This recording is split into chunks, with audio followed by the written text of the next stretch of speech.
तो दोस्तों मेरा नाम है राहुल, स्वागत है आपका टेक्निकल वर्क यूट्यूब चैनल पर। दोस्तों आज की इस वीडियो में आपको ये बताने वाला हूँ फ़ैन के एक तार का कनेक्शन रेगुलेटर के दो तार के साथ कैसे करना है। कई लोग क्या करते हैं, रेगुलेटर में फेस में न्यूट्रल सप्लाई कनेक्ट कर देते हैं, इसकी वजह से रेगुलेटर ख़राब हो जाता है। तो आपको ऐसा नहीं करना है। कनेक्शन कैसे करना है इसको समझाता हूँ।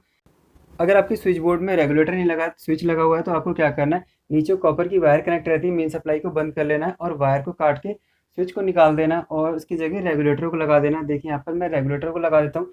इसके बाद हम कनेक्शन को देखेंगे, कनेक्शन कैसे करना है। देखिए यहाँ पर मैंने रेगुलेटर को लगा दिया है। इस टाइप से आपको रेगुलेटर को लगा देना है और यहाँ पर आपको जो पीली वाली तार दिखाई दे रही है वो फ़ैन की वायर है, फ़ैन की तार है, और जो रेगुलेटर दिखाई दे रहा है इसके दो तार होते हैं। अब बात करते हैं, जो हमारा फ़ैन होता है उसे फेस और न्यूट्रल सप्लाई चाहिए होता है चलने के लिए।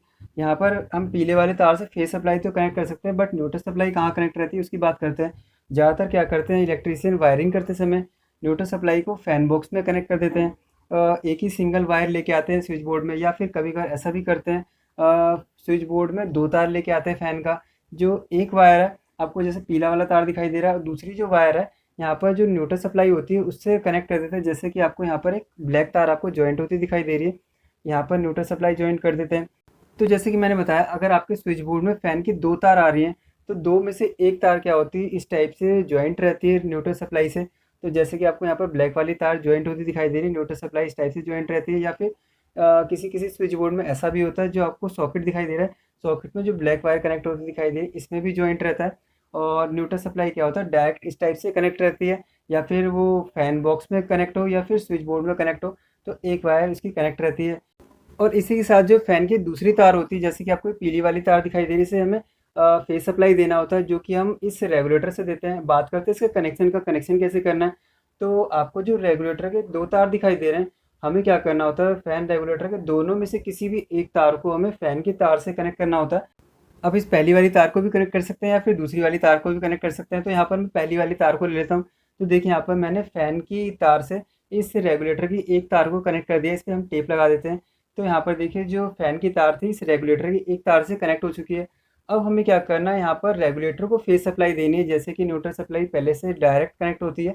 अब यहाँ पर अब बात करते हैं, अगर आपके स्विच बोर्ड में एक स्विच खाली है तो कैसे कनेक्शन करना है। अगर आपके स्विच बोर्ड में स्विच खाली नहीं है तो कैसे कनेक्शन करना है। अगर आपके स्विच बोर्ड में स्विच खाली नहीं है, तो आपको क्या करना है, इस रेगुलेटर की तार को स्विच के नीचे वाले टर्मिनल पे कनेक्ट करना है, जिसमें फेस सप्लाई पहले से आ रही होती है, कॉपर की वायर कनेक्ट होती है। कनेक्शन करने से पहले आपको मेन सप्लाई को बंद कर लेना, ताकि करंट ना लगे। तो हम इसको कनेक्ट कर देते हैं। यहाँ पर देखिए रेगुलेटर ऑन है, इसकी वजह से फ़ैन चल जा रहा है। तो पहले इसके रेगुलेटर को बंद कर लेते हैं, और इसके बाद हम इस वायर को कनेक्ट करते हैं। देखिए यहाँ पर जो तार आपको दिखाई दे रही है, इसको हम स्विच के नीचे वाले टर्मिनल पे कनेक्ट कर देते हैं। देखिए यहाँ पर मैंने इसे लगा दिया। तो यहाँ पर फ़ैन रेगुलेटर को फेस सप्लाई स्विच के द्वारा मिल जाएगी।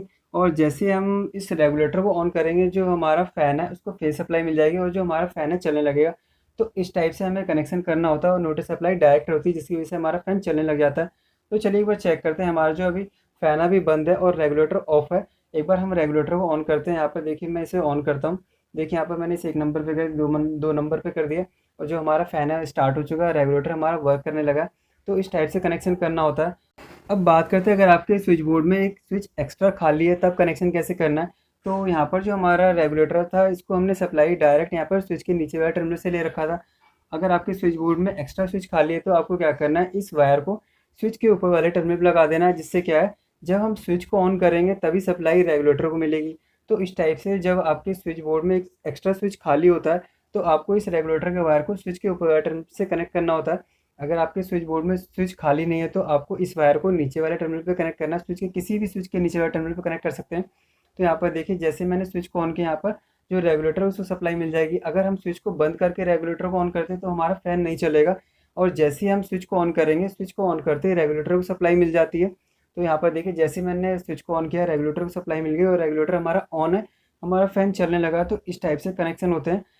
अगर आपको फिर भी इसके कनेक्शन को करने या समझने में प्रॉब्लम आ रही है, तो आप कमेंट करके पूछ सकते हैं। दोस्तों अगर आपको वीडियो पसंद आई तो प्लीज़ इस वीडियो को लाइक कर देना। अगर आपने मेरे चैनल को सब्सक्राइब नहीं किया तो प्लीज़ मेरे चैनल को सब्सक्राइब कर देना। इस बेल आइकन को प्रेस कर देना, जिससे नई वीडियो की नोटिफिकेशन आपको सबसे पहले मिल सके। मिलते हैं आपसे नेक्स्ट वीडियो में।